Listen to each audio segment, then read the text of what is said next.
Por estarmos aqui hoje, é uma responsabilidade muito grande de estar ministrando a palavra do Senhor, né? Mas eu creio que a palavra de hoje, né, ela não é uma palavra minha, ela é uma palavra do Senhor, e que ela possa alcançar cada coração que entrou por essas portas aqui hoje. Esteja com seu coração aberto nessa noite, né? Concentre totalmente seus pensamentos no Senhor, que Ele vai falar com cada um de nós nessa noite. Apocalipse, capítulo 14, a gente vai ler do versículo 6 até o versículo 20. Não, Apocalipse 14, do 14 ao 20, quer dizer, desculpa, irmãos. Todos encontraram? Na minha tradução, está escrito assim: olhei e vi uma nuvem branca, e assentado sobre a nuvem, um semelhante filho do homem, tendo na cabeça uma coroa de ouro, e na outra mão uma foice afiada. Então outro anjo saiu do templo, clamando com grande voz, eis que estava sentado sobre a nuvem: lança a tua foice e colhe, porque é chegada a hora de colher, pois já a seara da terra já está madura. E aquele que estava assentado sobre a nuvem passou a foice pela terra, e a terra foi colhida. Outro anjo saiu do templo que estava no céu, ao qual também tinha uma foice afiada. Ainda outro anjo saiu do altar, a qual tinha o poder sobre o fogo, e o clamou com grande voz ao que tem a foice afiada, dizendo: lança a tua foice afiada e junta os cachos da vinha da terra, porque já as suas uvas estão maduras. E o outro anjo passou a foice pela terra e colheu as uvas da vinha da terra e lançou num grande tanque da ira de Deus. E as uvas foram pisadas no tanque que ficava fora da cidade, e saiu sangue do tanque até os freios dos cavalos, pelo espaço de 1.600 estádios. Amém? Só até aqui. Pode tomar os seus assentos. Irmãos, o livro de Apocalipse, né? A gente pode dividir o Apocalipse em 3 partes. É um livro histórico e ele vai retratar o que já aconteceu, o que está acontecendo e o que vai acontecer. E quando a gente lê esse texto, a gente vai deparar com algumas situações que Jesus, nas suas cartas, nos evangelhos, já vem dizendo, né, como falou em Mateus. O profeta Joel já tinha profetizado algo a respeito disso, né? O profeta Lucas também, no livro de Lucas também tem referência sobre essa. Mas nós que somos o povo de Deus, se a gente pegar desde o início da criação do mundo, se a gente pegar desde o período de Gênesis, onde vivia Adão e Eva no paraíso, o pecado entrou no coração deles. No decorrer, levantou Noé, num período onde o pecado tinha atingido toda a humanidade. Foi preciso Deus mais uma vez intervir. E desde o passado, sempre o povo de Israel, ele sempre teve uma pendência a abandonar os caminhos do Senhor, né? Deus tirou todo o povo de Israel do Egito, onde eles estavam escravizados por mais de 400 anos. Mas bastou eles sair do Egito, quando eles foram para um deserto, eles já começaram a deixar novamente os caminhos do Senhor e pender novamente para o pecado. E assim foi levantando os reis, foi levantando profetas, e Deus sempre falando com as pessoas, e Deus sempre repreendendo o seu povo porque está desviando do caminho de Deus, né? Então nós, seres humanos, temos uma tendência de desviar do caminho do Senhor e pender para o lado que não agrada a Deus, né? E nessa história, a gente vê que sempre Deus tem levantado reis para poder castigar esse povo. Deus tem levantado profetas para poder falar duramente com esse povo, né? Deus levantou profetas como Jeremias, como Ezequiel, né? Profetizando sobre a vida dele, o que ia acontecer com eles no cativo da Babilônia. E assim o pessoal sempre veio pendendo para essa tendência. Até que foi preciso Deus ter que enviar o seu único filho, Salvador Jesus Cristo, para que pudesse dar a sua vida para morrer por cada um de nós, né? E assim a palavra de Deus se cumpriu no período. Jesus, ele nasceu, né? Foi profetizado sobre toda a história que ele viria, ele morreu e ele ressuscitou, e ele hoje, ele reina com o Pai né? A palavra de Deus fala que ele está à direita do Pai. E nessa história, onde o pecado sempre vem fazendo nós pendermos um pouco para o caminho errado, aonde grandes homens já foram levantados um dia por Deus. Mas quando a gente olha para esse texto, né, a gente às vezes fica pensando assim, isso é uma simbologia, né? Não espera Cristo vir aqui com a foice para poder roçar ninguém. Deus não vai fazer isso, tá, gente? Misericórdia, né? Mas ele está deixando bem claro, né, que aquele remanescente herdará os céus, e aquele que desviou do caminho do Senhor será lançado no fogo eterno, né? Então, o que acontece? Então a Bíblia vai falar de dois temas que faz a gente meditar um pouco e que eu vejo muito acontecendo nos dias de hoje, né? Por exemplo, em Apocalipse, no capítulo 13, vai falar sobre a besta que surgiu do mar, né? Essa besta é o anticristo. Para quem já estudou sabe, essa besta é o anticristo. O anticristo, ele procura imitar todas as coisas de Deus, né? Então, como Deus não está mais falando da forma que Deus falava através daquele povo naquele tempo, mandando reis para poder castigar, hoje é o próprio Cristo que já reina com Cristo, né? Então, a palavra de Deus hoje ela está sendo despertada nos nossos corações para poder vigiar sobre as armadilhas e astutas de Satanás que estão lançadas por aí para poder fazer nós cairmos. E o anticristo, a palavra de Deus fala muito sobre esse evento que tá para acontecer, e eu creio que isso ainda não aconteceu, né? E o anticristo ele tem um poder que ele vai querer imitar totalmente as coisas que Cristo fez, porém o contrário, para poder enganar as pessoas, né? E se nós não estiver caminhando à luz da palavra de Deus, focado cada vez mais na presença do Senhor, a gente vira presa fácil para ser consumido pelo inimigo, né? No versículo 3 fala assim: então vi uma das suas cabeças como golpeada de morte, na sua chega a morte foram curada. Toda a terra se maravilhou segundo a besta, e adoraram o dragão que saiu e deu à besta a sua autoridade. Adoraram a besta dizendo: quem é semelhante a essa besta que pode batalhar contra ela? Então a gente vê que esses eventos que está para acontecer não são pessoas simples e comuns, são pessoas que com grande poderio usado pelo inimigo, né?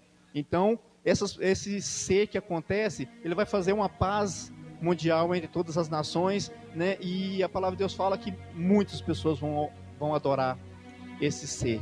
Muitas pessoas vão adorar esse Cristo. Esse falso Cristo, né? Vamos dizer. E muitas pessoas vão pendendo. E nós hoje, faz uma reflexão nessa palavra, que nós temos facilidade para pender por coisas que não levam nós a lugar nenhum. Nós temos facilidade. Eu vi um testemunho essa semana de um rapaz contando que ele foi numa igreja e na igreja tinha área VIP dentro de uma igreja. Tinha área VIP. Vê que maravilha, né? O centro daquela igreja, a celebridade naquela igreja não era Cristo. Porque é Cristo que está na área VIP, né? Mas a área VIP é tudo isso aqui. A área VIP tem que estar no nosso coração para receber Cristo, né? Então o que acontece? E porque quando esses artistas, muitas vezes ele chega numa igreja, ele é idolatrado. O pessoal esquece o culto, esquece que está ali para poder adorar a Deus e vai querer tirar foto, e vai querer autógrafo, e vai querer essas coisas. Então nós, seres humanos, temos uma fraqueza a pender por esse lado. E o inimigo, ele sabe disso. Ele sabe que nós temos essa fragilidade de pender para as coisas do mundo. Então, quando se trata como anticristo, ele é um homem que ele vai ter muita influência, ele vai ter uma influência imensa sobre a autoridade. Um é o anticristo. O segundo, que eu acho que é o ponto mais crítico, né, é a segunda besta, que é um falso profeta. Existem tantos falsos profetas, e isso eu não creio que isso aqui vai ser um pouco mais grave, né? Mas o que existe de falsos profetas esparramado por todos os cantos, para onde a gente anda, não é brincadeira. E essas pessoas, esses falsos profetas, eles conseguem arrastar multidões ao seu redor. Eles conseguem arrastar muitas pessoas contigo. Por quê? Porque não tem palavra de arrependimento. Um falso profeta, ele não vai falar: se você não se converter dos seus pecados, você vai para o inferno. Um falso profeta não vai falar assim: você tem que abandonar os seus pecados desse mundo. Ele não vai te falar isso, ele vai saciar o seu ego.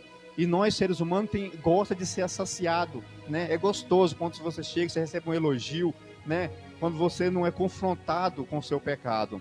E quando a gente não é confrontado com nossos pecados, a gente afasta do Evangelho de Deus. Quando a gente entra na zona de conforto, em Romanos capítulo 1, vai falar que as pessoas estavam tão frias espiritualmente que o Cristo, não servia mais para eles. Porque Eles não queriam um Deus que repreendesse eles não queriam um Deus que confrontava o seu pecado, eles não queriam um Deus que proibia você de fazer as coisas. Então eles preferiam fazer Deus de diversas coisas, Deus de aves, Deus de animais, Deus de répteis. E por quê? Porque ali aceitava tudo aquilo que você queria. Quando a gente não é confrontado com o pecado, meus irmãos, a gente vira presa fácil para o inimigo. Quando a gente não é confrontado pelo pecado, quando o pecado não bate, não fere o nosso coração, quando não entristece a nossa alma, quando a gente erra ou quando a gente desvia do caminho do Senhor, a gente está entrando num caminho perigoso, a gente está morrendo espiritualmente no nosso coração. E um falso profeta, ele vai ter um movimento muito grande e muitas pessoas vão seguir ele. Só que a própria palavra de Deus vai falar que esse profeta não tem o nome dele escrito no livro da vida. Porém, todos aqueles que o seguem também vai junto com ele para o mesmo destino, que será lançado no fogo, né, no fogo eterno. Então a gente tem que tomar cuidado com aquilo que a gente ouve, filtrar bastante aquilo que a gente escuta circularmente por aí, né? Porque nem sempre a palavra vem de Deus. Nem sempre o profeta é um profeta de Deus. Se a gente não tomar cuidado, porque essas pessoas têm influência muito grande. Hoje, quando você entra no YouTube, você não consegue contar a quantidade de pregadores diferentes que você vê. Se a gente não estiver caminhando à luz da palavra de Deus, como você vai decidir o que é certo e o que é errado? A gente não consegue saber o que é certo e o que é errado, porque a gente não conhece a palavra, quando a gente não aprofunda, a gente não tem intimidade com Deus. Né? Quando a gente não tem intimidade com Deus, o Espírito Santo não começa a habitar no nosso coração. E a própria palavra de Deus vai falar que é o Espírito Santo que nos convence do pecado, da justiça e do juízo. Né? Mas quando a gente estamos agarrados com Cristo todos os dias, né, que nem o irmão estava testemunhando, apesar da situação estar difícil, apesar das provas estar grandes, ele está aqui adorando a Deus. Né? Quantos que às vezes passam pequenos detalhes na vida, pequenas provinhas, que não é simples de resolver, mas afasta da presença do Senhor, né? Não confia no Senhor, não confia que Deus é a providência, não confia que a salvação vem de Deus, né? O Senhor ele é o que resolve as nossas situações. Quando a gente tenta resolver pelas nossas próprias mãos, tudo dá errado. Né? Então, quando a gente busca a Deus, quando a gente se aproxima cada vez mais do Senhor, né, a gente fica fortalecido na presença deles e não tem espaço no nosso coração para poder alimentar de coisas que não vêm do Senhor. Não, aqui quando fala de segunda besta, fala assim: então vi subir do mar outra besta que tinha 2 chifres semelhantes a um anjo, ao de um cordeiro, mas ele falava como um dragão, exercia toda a autoridade da primeira besta, e a sua presença o fazia com que a terra nela habitasse. Adorava a primeira besta, cuja chaga mortal foram curados, e fez grandes sinais, de maneira que até fogo fazia descer do céu, e a terra à vista dos homens. Olha para você ver, irmãos, que poder que não tem. A palavra de Deus fala que esse falso profeta, ele tinha poder para fazer descer, se possível, até fogo do céu. Tem uma outra passagem na Bíblia que vai falar que ele tem poder ele vem para poder confundir, se possível, os eleitos do Senhor. Irmãos, nós somos os eleitos do Senhor. Como nós não vamos ser confundidos por muitas maravilhas que a gente vê por aí? Caminhando à luz da palavra, caminhando à luz daquele que nos deu a vida por cada um de nós, né? Não se afastando do caminho dele, mas pelo contrário, procurando aproximar cada vez mais do Senhor, né? Então, esses seres que ainda está para vir, né? Eu creio que isso ainda não aconteceu, vai vir coisas difíceis para ir. E um falso profeta, ele vai ter tanto poder, né, que ele vai ser superior ao anticristo. Ele vai fazer com que seja superior ainda, vai fazer as mesmas coisas, que aquele que acreditou no anticristo também vai acreditar mais ainda nessa besta. Irmãos, isso aqui é uma coisa muito séria, quando a gente olha para isso, né? Então, quando a gente não foca em Cristo, Cristo é o nosso alvo. Nunca devemos esquecer que Cristo é o nosso alvo, né? Se a gente pensar que existe um outro caminho, não existe. Cristo, ele vai dizer que eu sou o caminho, a verdade e a vida, que não há como chegar ao Pai sem antes passar por mim. Então ele é o alvo, né? E quando a gente buscar cada vez mais a se alimentar da palavra de Deus, buscar cada vez mais estar congregando, estar próximo de Cristo. Quando a gente deixa de congregar, a gente começa a perder forças. Fica 3 dias sem vir na igreja para ver se no outro você quer vir. Eu não sei de onde sai tanta força negativa para a gente não vir, né, pastor? Fica difícil. Mas quando a gente está ali na igreja ali quarta, sábado, domingo, a gente está sempre querendo cada vez mais, né? E a gente precisa nos lamentar cada vez mais. E aqui tem essa visão de Apocalipse, né? Aqui esse anjo que está no céu é Cristo. Então o que acontece? Quando a gente desvia do pecado, a gente sempre ouviu, tem muitos por aí, quando eu falo esses falsos profetas, ele prega muito que Deus ele é amor, Deus ele é, né, não precisa confrontar o pecado, não precisa se preocupar com o seu pecado não, Cristo ele é amor, Deus ele é amor. Só que quando a gente vai para a luz desse texto, a gente vê que ele não é totalmente o amor, né? Ele é amor sim, ele é o próprio amor, mas a gente não pode esquecer que ele também é fogo consumidor, né? Ele também é fogo consumidor. Então todos aqueles que penderam para o lado do anticristo, todo aquele que foram marcados com o selo, todos aqueles que foram marcados com o número da besta, né, serão lançados. E quando essa visão que fala aqui, ó, vi um anjo voando no meio do céu, tendo um evangelho eterno, para proclamar aos que habitam sobre a terra, e toda nação, tribo, língua e povo, né? Esse é o Cristo ao qual nós servimos, né? E aqui fala, né? E aqui fala assim: e vi uma nuvem branca sentado sobre a nuvem, e semelhante ao filho do homem, tendo na cabeça uma coroa de ouro e na mão uma foice afiada. Esse texto ele vai dizer que Cristo ele vai vir buscar a sua igreja. Cristo ele vai vir colher os seus frutos. Quando Cristo morreu, depois que ele ressuscitou, ele diz, né, que eu estou indo para o Pai, né, mas eu vou deixar um Consolador, que é o Espírito Santo. Mas ele também fala uma coisa muito importante: eu irei, prepararei morada e voltarei para buscar os meus. Amém, irmãos? Se Cristo ele está preparando morada para cada um de nós, e a gente temos a certeza que ele vai vir buscar o seu povo. E esse texto ele vai dizer que essa foice afiada, onde ele vai passar essa foice e vai colher a seara que está madura, ele vai colher os santos, os salvos em Cristo Jesus. Ele vai colher aqueles que alcançaram a salvação. Quem é querendo ser colhido por Cristo? Levanta a mão. Aleluia. Queremos ser colhidos por Cristo, né? Então, quando a gente caminha na presença do Senhor, quando a gente não pende para adorar a outras coisas que não seja o Cristo, o único que é digno de receber todo louvor, o único que é digno de receber toda adoração, né? Ele vem nos recolher. Cristo ele vai vir buscar a sua igreja. A igreja somos cada um de nós. Cristo não vai vir buscar templos. Cristo não vai vir buscar denominações. Cristo não vai vir buscar IPEG, Batista, Assembleia. Cristo vai vir buscar o seu povo. Ele vai vir buscar o seu povo, aquele que está maduro, pronto para ser colhido. Quando a gente está maduro para ser colhido, está na hora de Cristo vir buscar a sua igreja. Porque para poder reinar esse céu, a gente precisa estar com as vestes apropriadas. A gente precisa estar com as vestes sacerdotais. Temos que estar com as nossas vestes embranquecidas na presença de Deus. E é isso que ele vem buscar cada um de nós. Mas quando a gente desvia do caminho dele, o negócio já fica mais difícil, né? A palavra de Deus vai dizer que tem um outro anjo que também está vindo com uma foice afiada, que tem poder sobre o fogo. Esse ímpios, essa palha que vai ficar são os ímpios. São os ímpios que vai ficar aqui nessa terra, que também receberá seu castigo, serão pisados fora da cidade, né? E quando a gente medita sobre esse mar de sangue, é uma coisa muito catastrófica, né? Isso são todos aqueles que foram adorar a besta, todos aqueles que foram adorar o anticristo, né? Aqueles que não aceitou a palavra de Cristo, né? Quando a palavra está sendo pregada, quando Deus está usando pessoas ainda para poder falar com nós, é que Cristo ele quer que todos nós sejamos salvos.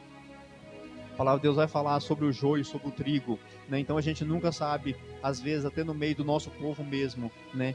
Vai ter aquele que é do Senhor, existe aquele que vai ser queimado como a palha, né? E Cristo ele tem esse poder nas suas mãos. Cristo ele tem esse poder, né? Ele reina, né? Ele está sobre essas nuvens com uma coroa na sua cabeça. Apocalipse sempre vai apontar Cristo como rei, como coroa, não como aquele Cristo que foi crucificado, chicoteado aqui na terra, né? A chave foi mudada, né? E aqui em Joel repete essa profecia.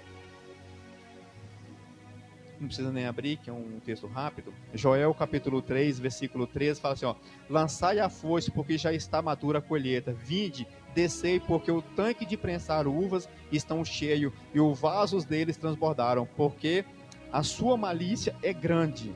Amém?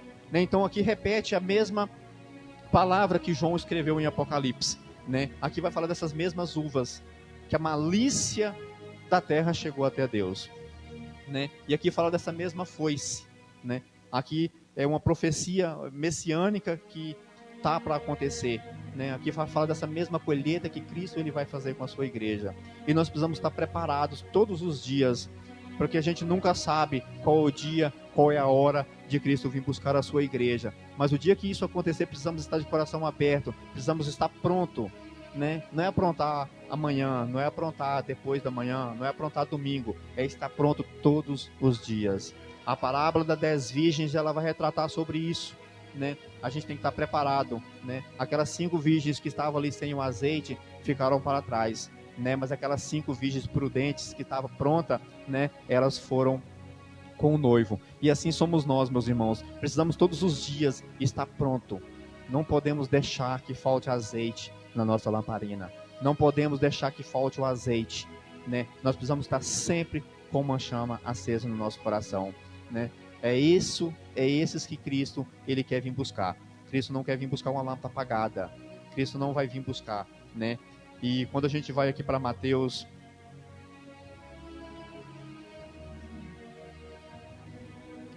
capítulo 3, do versículo 13 também, né, onde vai retratar sobre quando Jesus ele foi batizado por João Batista.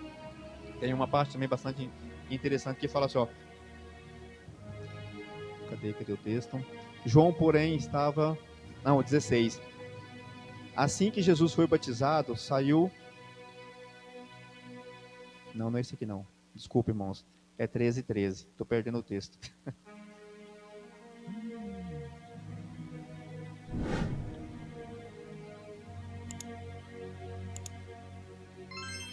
Não, é 3:12. Estou no lugar certo mesmo. Só estou confundindo o negócio aqui.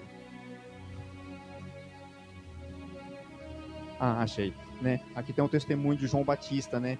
E ele fala assim, ó. E vos... Na mão ele tinha uma pá.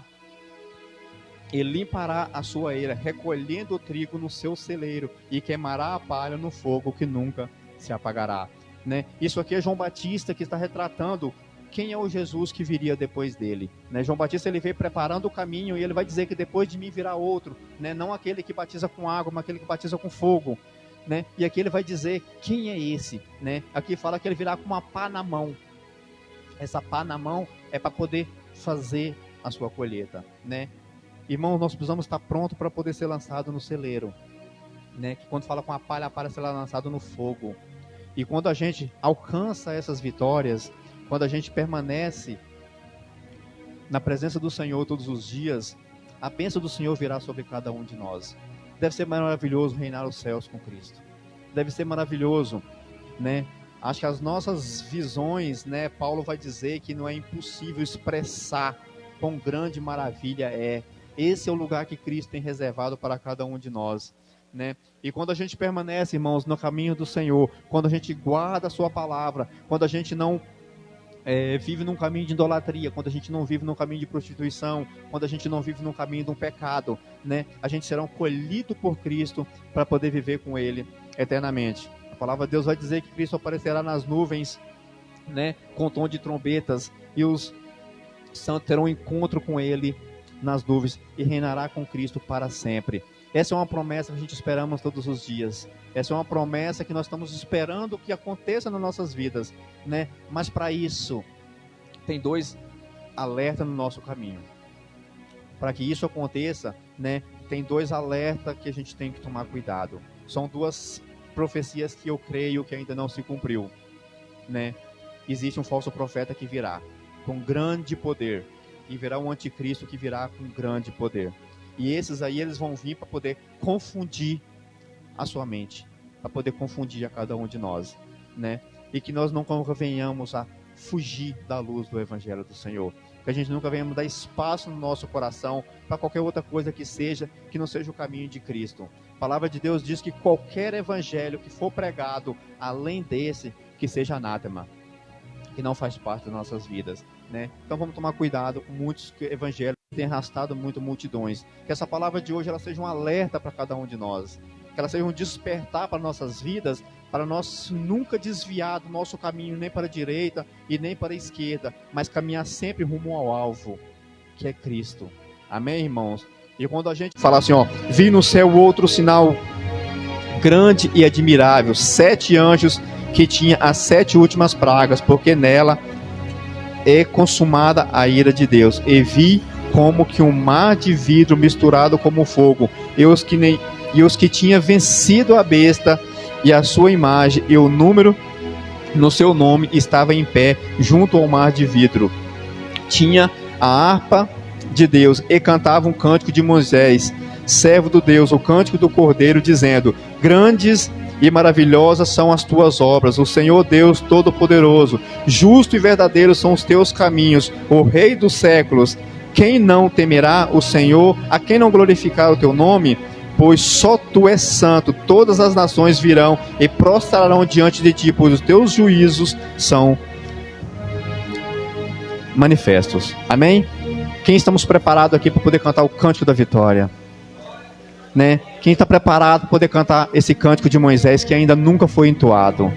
O cântico de Moisés ainda não foi entoado. Está esperando nós para poder entoar esses anos. E quem são esses? Serão aqueles que não se curvarão à besta, serão aqueles que não receberão o número da besta, serão aqueles que não se curvarão ao anticristo, serão aqueles que não desviarão do evangelho de Cristo, serão aqueles que vai estar, né, com o coração aberto para adorar a Deus. Esses serão cantados o cântico da vitória. Amém, irmãos? Que nessa noite a gente venha estarmos com o nosso coração aberto para Deus, que a gente nunca venha a dar espaço no nosso coração para algumas coisas que a gente ouve por aí. Vamos filtrar bastante essas coisas para que nós venhamos cantar esse cântico da vitória, né? E esse cântico da vitória é para os justos, é para os salvos, né?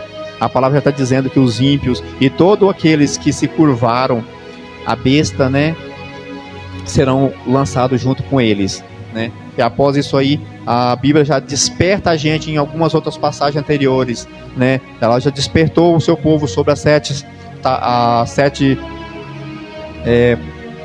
sete eventos, na verdade, que acontecem, né? Na verdade não são 7, são 21 eventos diferentes. 14 se passaram antes dessa profecia, né? E ainda tem mais 7, que são as 7 taças da ira de Deus, aonde não há mais o que fazer. Então nós devemos estar preparados, irmão, todos os dias. Preparado todos os dias, porque Cristo breve virá buscar a sua igreja. Cristo breve virá buscar cada um de nós, né? E eu creio que nós estamos caminhando para os últimos passos. Eu creio muito que nós somos a última geração nessa terra. E eu acredito nisso. Porque quando a gente olha para o mundo lá fora, dá medo. Quando a gente olha o que acontece ao nosso redor, dá medo, né? E o caminho está sendo preparado para esses 2 eventos, né? Quando a gente estuda um pouco a fundo a escatologia, a gente já começa a notar que grandes eventos estão sendo preparados para que isso venha acontecer. E nós precisamos estar preparados para isso.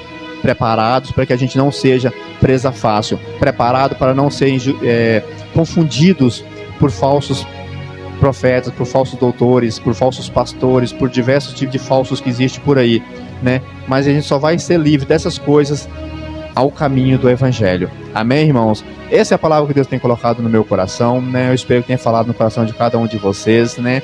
É mais uma palavra de despertamento para cada um de nós. É uma palavra para que a gente, né, vigiar um pouco mais, né? Principalmente sobre essas mídias sociais, sobre esses coaches, por exemplo, né? Que está ganhando grande poder aí fora aí, e estão arrastando muitas pessoas, né? Tomar cuidado com os evangelhos que estão sendo pregados, né? Que a gente nunca venha desviar do verdadeiro evangelho de Cristo, que a gente nunca venha desviar do caminho do Senhor, porque a gente sabemos que a colheita está próxima. Amém, irmãos? Eu agradeço a Deus por essa oportunidade, por essa palavra. Amém?